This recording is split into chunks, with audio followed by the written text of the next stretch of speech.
managing your time is a struggle. And I've seen you managing your time very effectively. So I would like to ask that what we can do to improve our time management. So simple, Farah. And then the magic is you accomplish so much more. I don't spend 24 hours in a day. I spend three times as much because it's all about being planned about it.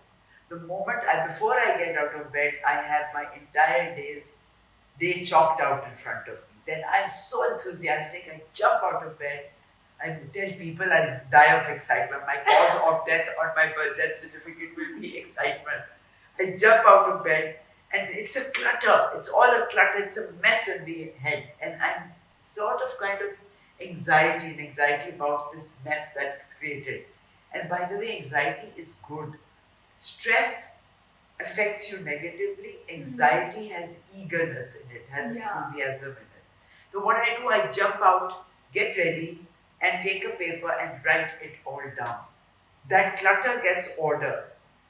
Now, once it's written, and I organize it in paragraphs or make brackets around it, which part of the day am I doing what? Where do I have to go? So I do everything that's written here. This place can be done. This is all. And the whole day is this only takes an hour or two. All that mess in the head, and I'm calm, I'm collected, and I'm having a party through the day. Just make a list, prioritize, chunk it, and you're all set. Thank you, Shireen.